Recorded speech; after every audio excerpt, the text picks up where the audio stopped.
Around 2 months since October 7th, the battle continues, not only in the Middle East, but also in other fields.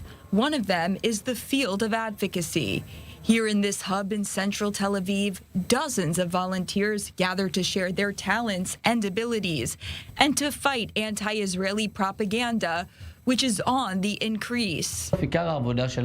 Our main goal is to make 80-90% of those who are chanting Free Palestine shout in favor of Israel. Most of the people who are shouting Free Palestine are not even Muslims. They are the people who support Ukraine. They also need to support Israel. For 20 years, Israel focused on Jewish communities, while the BDS worked and made the story of Free Palestine a trendy and cool story. The center is divided into several main wings.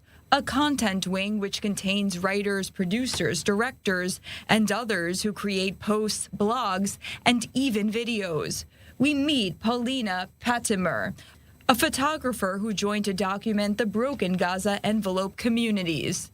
Israel is so small country, but I think the world thinks like we are 20% of population because of our, news and stuff that we are doing, but we're actually so minor, and we need to invest so much power and energy and budget and sources in order to spread our news, the real facts and history. So I think if we don't have anything else who can do for us.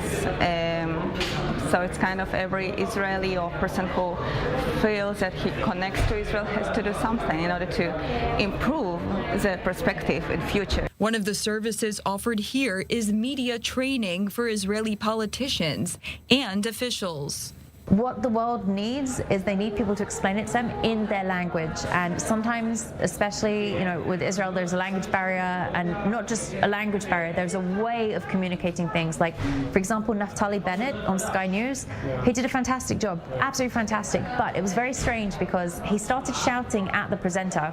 And my Israeli family were like, yeah, he really gave it to them, he showed them. And my British family was saying, oh my God, he's just destroyed everything. He's done terribly. And it's so funny because that's what I'm saying. You need to be able to communicate in a way that, for example, the Brits, the Americans will understand and take in. And that's what I think Israel sadly misses. The center also has a technology wing which develops new applications and tools to spread the word better around the world.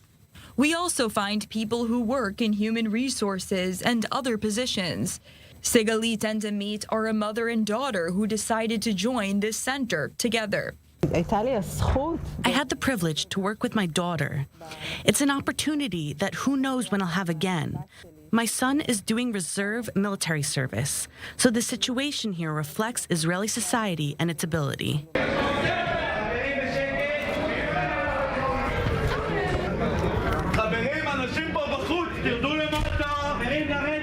As we are about to leave, we hear a siren and have to evacuate to a safe place.